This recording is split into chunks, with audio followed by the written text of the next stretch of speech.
Hola y bienvenidos. Hoy vamos a meternos de lleno en algo un poco distinto. Extractos de publicaciones oficiales, sí, del boletín oficial más o menos del 10 de septiembre de 2025. Puede sonar, digamos, un poco denso, pero la verdad es que es como abrir una ventana a cómo funciona el país por dentro, ¿no? En lo administrativo, lo legal, lo comercial. Nuestra idea hoy es, desentrañar algunos puntos clave, los más interesantes de estos papeles. Ok, vamos a explorar esto a fondo. Arranquemos con un tema que siempre está ahí. ¿Cómo el Estado, supervisa y regula? Vemos bastante movimiento del Tribunal de Contrataciones del Estado, el TCE. Parece que andan poniendo sanciones. Así es. El TCE es el organismo que tiene que asegurarse de que las compras públicas sean legales, transparentes. Y estas sanciones que vemos acá, que van desde inhabilitaciones para contratar con el Estado, algunas bastante largas, hablamos de más de 2 años. Sí, vi unas de 32, 25 meses. Exacto, hasta multas en dinero. Son, digamos, la herramienta que tienen para que se cumplan las reglas. Incluso, fíjate, hay inicios de procedimientos contra personas, no solo empresas. Y toda esta actividad sancionadora, ¿qué nos sugiere? ¿Es lo normal o hay algo más? Bueno, por un lado, muestra que el sistema de control está operando. O sea, detecta y sanciona. Cada resolución de estas, que por cierto se pueden consultar completas online en el OCE. Ah, mira qué bien. Sí, cada una cuenta una historia de algo que no se hizo bien. Visto en conjunto resalta la importancia de ser cuidadoso, ético, al contratar con el Estado. Siempre es un área delicada por la plata pública, ¿no? Claro, totalmente. Y esta función de regular no es solo para las compras, ¿verdad? También vemos al MTC, al Ministerio de Transportes y Comunicaciones, decidiendo sobre radios. Exactamente. El MTC es el que dice quién puede usar las frecuencias de radio y tele. Y en los documentos se ve todo el ciclo, mira. Da nuevas autorizaciones para radios FM comerciales, por ejemplo, una en Huánuco. Pero a la vez niegan otras solicitudes como una en Junín. Incluso extinguen autorizaciones que ya existían o aceptan renuncias. Es como un ajuste constante para administrar ese recurso, que es limitado, las ondas de radio. Sí, suena un equilibrio complejo. Y hablando de control del Estado, las aduanas, que son parte de SUNAT, también aparecen bastante en estos papeles. Definitivamente. Las distintas intendencias de aduanas por todo el país, Tacna, Iquitos, Paita, Mollendo, Salaberry, todas reportan acciones de control. Lo que más se ve son comisos, o sea, que confiscan mercadería o vehículos porque hay alguna irregularidad, y también imponen multas. Ajá. Esto es básicamente el control en las fronteras y el control fiscal en acción. Intentan frenar el contrabando, asegurar que se paguen los impuestos. Los detalles cambian, claro, pero el objetivo es el mismo, que se cumpla la ley de aduanas. Entendido. A ver, cambiemos un poco de tema. Algo que toca directamente el territorio, la propiedad y los grandes proyectos de infraestructura. Esto siempre genera movimiento. Y es clave, ¿no?, para el desarrollo, para la seguridad jurídica. Un ejemplo clarito es el saneamiento físico legal. Vemos un aviso de la Dirección Regional de Educación de Huánuco. Quieren formalizar la propiedad de un terreno de un colegio, más de 7,000 metros cuadrados. Ah, mira. Buscan inscribirlo bien, que los límites queden claros. Es un proceso fundamental para que las entidades públicas tengan sus propiedades en orden. Y no solo colegios, ¿no? La SBN, la Superintendencia Nacional de Bienes Estatales, también publica resoluciones de primera inscripción de dominio. Suena como algo importante. Y lo es. Quiere decir que el Estado está registrando a su nombre, formalmente, terrenos que antes, no figuraban así. Es vital para gestionar el patrimonio del Estado, para saber qué tiene y dónde.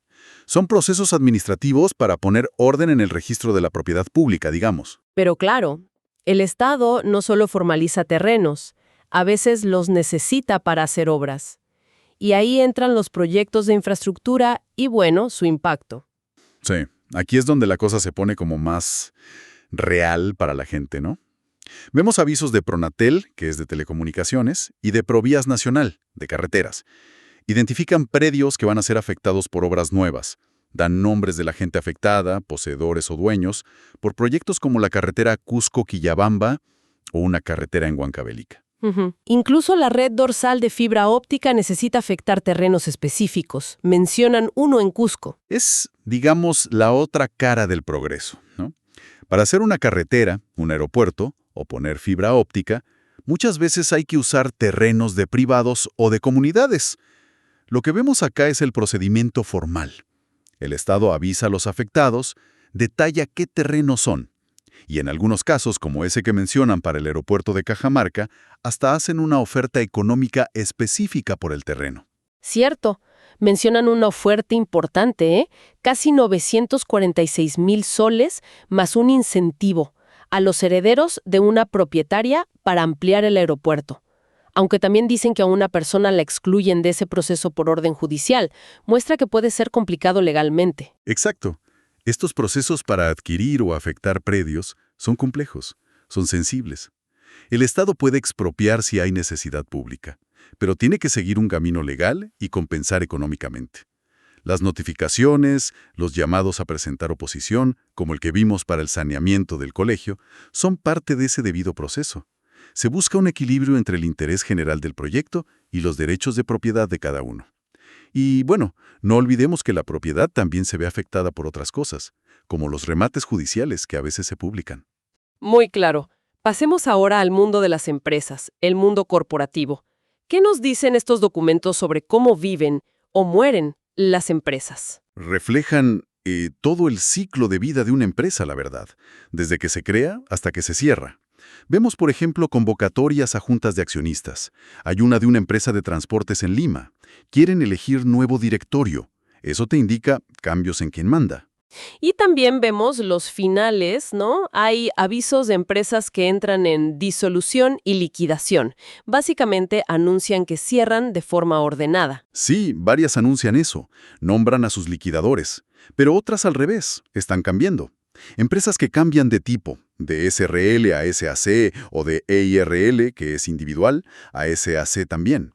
Eso muchas veces es porque crecen, necesitan inversores o una estructura distinta. También hay cosas más complejas como las escisiones. ¿Eso qué significa? Una escisión es cuando una empresa parte su patrimonio. Puede ser para crear empresas nuevas o para pasarle una parte a otra que ya existe. Vemos ejemplos de empresas que se dividen. Quizás están separando distintas líneas de negocio. Hay una que parece que separa el negocio principal de sus inmuebles. Son reestructuraciones importantes dentro de las sociedades. Y por el lado de la plata vemos anuncios de reducción de capital.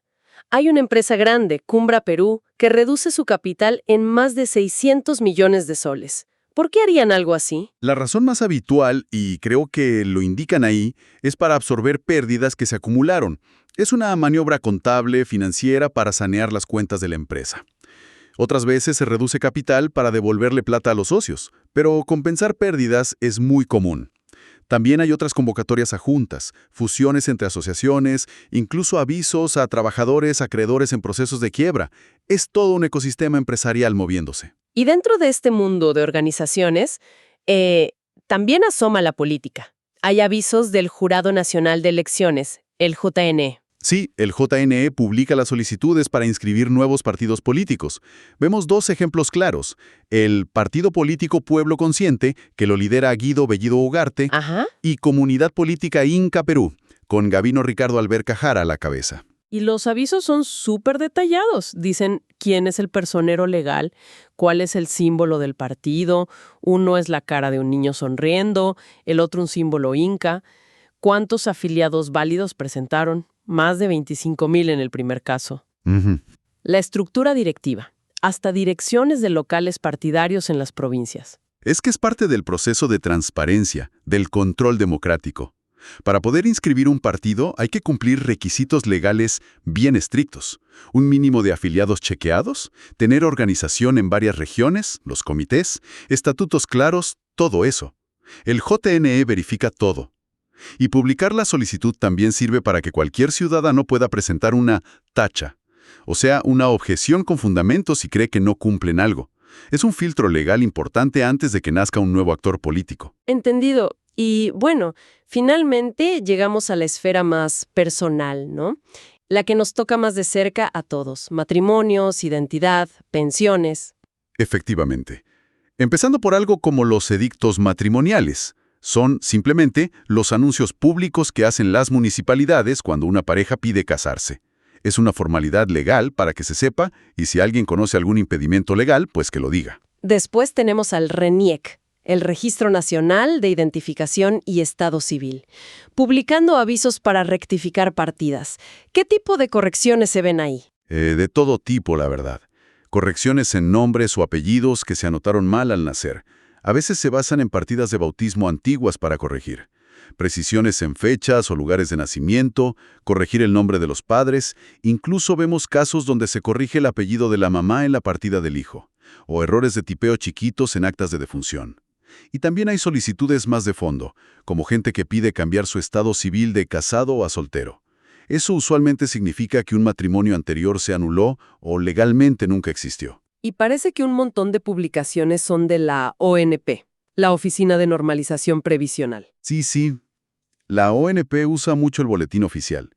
Es para notificar de forma masiva sobre cómo van los trámites de pensiones y otros beneficios.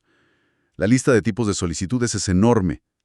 Pensiones de jubilación, de viudez, orfandad, para los padres, cosas relacionadas con leyes especiales como las de mineros, pago de bonos, plata por fallecimiento, de vengados que no se cobraron, trámites de convenios con otros países, hasta simples pedidos para saber cuántos aportes tenés o para cambiar algún dato.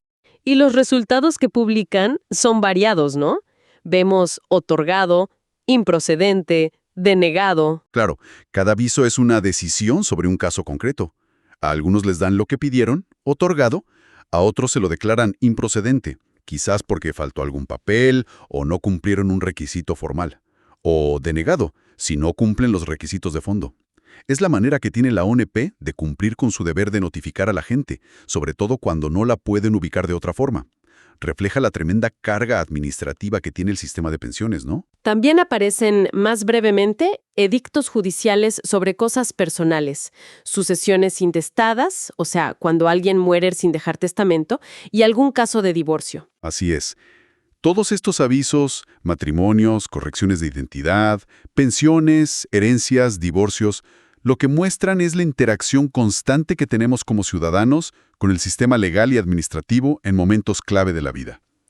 El boletín oficial, aunque parezca un medio un poco árido, es el canal formal para asegurar que haya publicidad y seguridad jurídica en estos trámites personales que son tan importantes.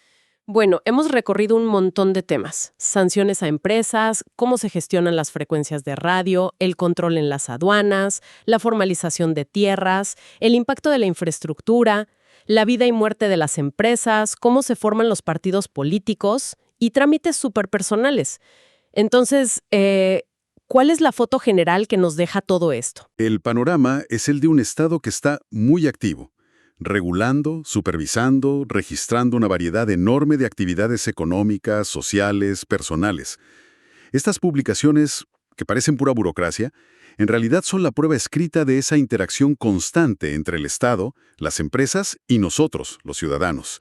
Forman una especie de memoria administrativa colectiva. Un registro público que es esencial, aunque, la verdad, a veces es difícil de acceder o de entender para la gente común. Y eso nos lleva a una última reflexión, ¿no? Exacto. Esto pone sobre la mesa una pregunta importante. Al ver la cantidad de detalles que se publican, sanciones con nombre y apellido, pensiones individuales, disputas de propiedad, ¿qué nos dice esta práctica de notificar públicamente de forma tan exhaustiva sobre cómo es la relación entre el Estado y sus ciudadanos acá en Perú? ¿Es un signo de transparencia necesaria? ¿O es una consecuencia de que es difícil comunicarse de forma más directa? ¿O quizás una mezcla de las dos cosas? Y sobre todo, ¿cómo podríamos los ciudadanos, las organizaciones, usar mejor esta información, si fuera más fácil de encontrar y entender, para movernos dentro del sistema y defender nuestros derechos de forma más efectiva? Es algo que da para pensar. Una excelente pregunta para cerrar esta exploración. Gracias por habernos acompañado en este análisis detallado de las publicaciones oficiales. Hasta la próxima.